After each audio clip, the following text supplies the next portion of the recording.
Dears, എല്ലാവർക്കും സുഖമാണല്ലോ. ഇന്നത്തെ എൻ്റെ റെസിപ്പി ഒരു സിമ്പിൾ ഇലയാടയുടെ റെസിപ്പിയാണ്. വീഡിയോ ഇഷ്ടപ്പെട്ട് കഴിഞ്ഞാൽ ഒന്ന് ലൈക്ക് ചെയ്യുക. പിന്നെ ആദ്യമായിട്ട് കാണുന്ന കൂട്ടുകാരുണ്ടെങ്കിൽ ഒന്ന് സബ്സ്ക്രൈബ് ചെയ്താൽ ബെല്ലൈക്കൺ അമർത്തി ഓൾ എന്ന ഓപ്ഷൻ കൂടി ഒന്ന് കൊടുക്കണേ. അതിനായിട്ട് ഞാനിവിടെ ഒരു ബൗൾ എടുത്തിട്ടുണ്ട്. അതിലേക്ക് 2 തവി ഗോതമ്പ് പൊടിയാണ് ചേർത്ത് കൊടുത്തിരിക്കുന്നത്. ഇനി അതിലേക്ക് ഒരു 2 സ്പൂൺ അളവിൽ മൈദ ചേർത്ത് കൊടുക്കുന്നുണ്ട്.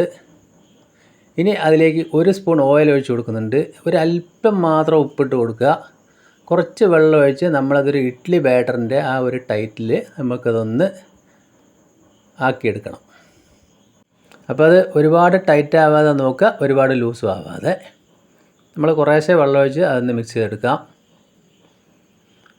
കുറച്ചുകൂടി വെള്ളം ഞാൻ ഇതപ്പോൾ ചേർത്ത് കൊടുത്തിട്ടുണ്ട്. നല്ലതുപോലെ ഒന്ന് മിക്സ് ചെയ്യുക. പെട്ടെന്ന് തന്നെ ഇതിൻ്റെ പണി കഴിയും. എല്ലാവരും ഒന്ന് ട്രൈ ചെയ്ത് നോക്കുക.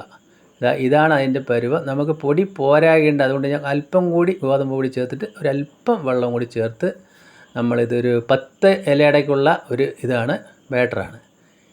അപ്പം നമ്മുടെ ബാറ്റർ ശരിയായി, ഇതവിടെ ഇരിക്കട്ടെ. ഇനി ഒരു ബൗളിലേക്ക് ഞാൻ അതാ ഒരു നേന്ത്രപ്പഴം, നല്ലപോലെ പഴുത്ത പഴം തന്നെ എടുക്കണം, കട്ട് ചെയ്ത് അതിലേക്ക് കൊടുക്കാം.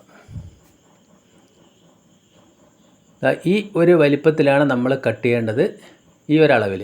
അപ്പോൾ നമുക്ക് 2 പഴം ഇപ്പോൾ ഞാൻ അതിലേക്ക് കട്ട് ചെയ്തെടുക്കുന്നുണ്ട്. അപ്പോൾ 2 പഴം ഇത് അവിടെ കട്ട് ചെയ്തെടുത്തിട്ടുണ്ട്. ഇനി അത് വേറൊരു ബൗളിലേക്ക് മാറ്റി കൊടുക്കുക, കട്ട് ചെയ്ത പഴങ്ങൾ. ഇനി അതിലേക്ക് ഒരു വലിയ മുറി നാളികേരം ചിരവിയത്, ചെറിയതാണെങ്കിൽ തേങ്ങ, ചെറുതാണെങ്കിൽ ഒരു തേങ്ങ തന്നെ എടുക്കണം. ഇനി നമുക്ക് 2 വലിയ അച്ചിൻ്റെ അളവിലുള്ള ശർക്കര പൊടിച്ചതും കൂടി ചേർത്ത് കൊടുക്കാം. ഇനി അതിലേക്ക് ഒരു 4 ഏലക്കായ പൊടിച്ചതും കൂടി ചേർത്ത് കൊടുക്കാം. ഇനി നമ്മളൊരു 1.5 സ്പൂണ് നെയ്യാണ് ചേർത്ത് കൊടുക്കുന്നത്. എന്നിട്ട് നല്ലതുപോലെ സ്പൂൺ കൊണ്ട് മിക്സ് ചെയ്യുക. ഇത് നമ്മൾ ഫ്രൈ പാനിലിട്ട് നമ്മൾ ചൂടാക്കി ഒന്ന് മെൽട്ടാക്കി എടുത്തിട്ട് നമ്മൾ ഫില്ലിങ് വെക്കാറുണ്ട്. അതിൻ്റെ ഒന്നും ആവശ്യമില്ല. പെട്ടെന്ന് തന്നെ അത് 10 മിനിറ്റ് കൊണ്ട് വെന്തോളും. നമ്മുടെ ബാറ്റർ വളരെ നൈസായിട്ടാണ് നമ്മൾ ചേർത്ത് കൊടുക്കുന്നത്. ഇപ്പം ഞാനൊരു ഇഡ്ഡലി പാത്രം അടുപ്പത്ത് വെച്ചിട്ട് ഇതാ വെള്ളം തിളച്ച് വന്നിട്ടുണ്ട്. ഇതൊന്ന് ലോ ഫ്ലെയിമിലാക്കി വെച്ചിട്ട് നമ്മൾക്ക് ഇലയടകൾ ഓരോന്നായിട്ട് മടക്കി അതിലേക്ക് വെച്ച് കൊടുക്കണം. ഇതാ നമ്മളെ ബാറ്റർ കണ്ടില്ലേ, ഇതേ പരുവത്തിലാണ് ഇരിക്കുന്നത്. അപ്പോൾ ഒരു ഇല എടുത്ത് വയ്ക്കുക.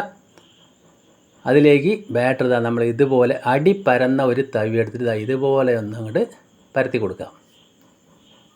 ഒരുപാട് അങ്ങോട്ട് പരത്തേണ്ട ആവശ്യമില്ല. എന്നിട്ട് അതിലേക്ക് ഒരു വലിയ സ്പൂണിൽ ഇതുപോലെ അതിൻ്റെ ഫില്ലിങ് നടുക്ക് വെച്ചിട്ട് ഇതേപോലെ മടക്കി കൊടുക്കുക.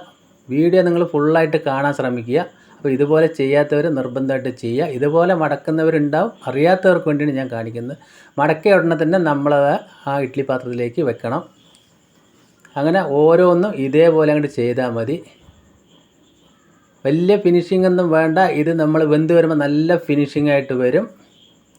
അപ്പോൾ ഒന്നുകൂടി ഞാൻ അതവിടെ മടക്കി കാണിച്ചു തരാം. ഞാൻ പറയുന്ന മാതിരി ഇത് അറിയാത്തവർക്ക് വേണ്ടിയിട്ടാണ് ഞാൻ ഒന്നുകൂടി ഇതാ മടക്കി കാണിച്ചു തരുന്നത്. അപ്പോൾ വൈകുന്നേരം കുട്ടികൾ സ്കൂളിൽ വിട്ട് വരുമ്പോൾ ഇതുപോലെ ഒന്ന് ഉണ്ടാക്കാം. 15 മിനിറ്റ് മാത്രം വേണ്ട. നമ്മുടെ അടുത്ത് പഴവും തേങ്ങയും ഗോതമ്പ് പൊടി ഉണ്ടെങ്കിൽ ആവും. ഇപ്പോൾ എല്ലാ അടയും ഞാൻ ഇതിവിടെ ശരിയാക്കി വെച്ചിട്ടുണ്ട്. ഇനി നമ്മളതിൻ്റെ ഫ്ലെയിം കൂട്ടി കൊടുത്തിട്ട് ഒരു 15 മിനിറ്റ് ലോ ടു മീഡിയം ഫ്ലെയിമിലാക്കിയിട്ട് അത് വേവിച്ചെടുക്കുക. ഇപ്പോൾ ഞാൻ എടുത്ത പഴവും ആ ബാറ്ററെല്ലാം കൃത്യമായിട്ട് വന്നിട്ടുണ്ട്. 15 മിനിറ്റ് കഴിഞ്ഞ് നമ്മൾ തുറന്ന് നോക്കുമ്പോൾ കറക്റ്റായിട്ട് ഇത് വന്നിട്ടുണ്ട്. അപ്പോൾ ആ ബാറ്ററിൽ ഓയിൽ ഒഴിച്ച് കൊടുത്തുകൊണ്ട് തന്നെ ഇത് കണ്ടില്ലേ, ഇലയിൽ നിന്നൊക്കെ നല്ലപോലെ വിട്ട് വന്നിട്ടുണ്ട്. ഇനി എല്ലാ അടയും നമ്മൾ വേറെ പാത്രത്തിലേക്ക് മാറ്റി കൊടുക്കാം.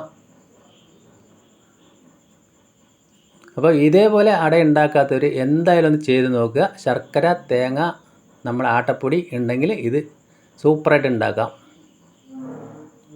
അപ്പോൾ എൻ്റെ വീഡിയോ നിങ്ങൾക്ക് എല്ലാവർക്കും ഇഷ്ടപ്പെട്ടെന്ന് കരുതുന്നു. ഇഷ്ടപ്പെട്ട് കഴിഞ്ഞാൽ ഒന്ന് ലൈക്ക് ചെയ്യണേ. ഞാൻ അതൊന്ന് ഒന്നുകൂടി തുറന്ന് കാണിച്ചു തരാം. കണ്ടില്ലേ, നല്ല ഫിനിഷിംഗ് ആയിട്ട്, വളരെ തിന്നായിട്ട്, വളരെ അതിലെ ഫില്ലിങ് മാത്രമല്ല എല്ലാം കഴിച്ചോളും. മറ്റ് വല്ല അടകളാണെങ്കിൽ നമ്മൾ കട്ട് ചെയ്യാന്ന് പറഞ്ഞിട്ട് കുട്ടികൾ ആ ഫില്ലിങ് മാത്രം കഴിക്കും. ഇതാകുമ്പോൾ അങ്ങനെയൊന്നും ഉണ്ടാവില്ല.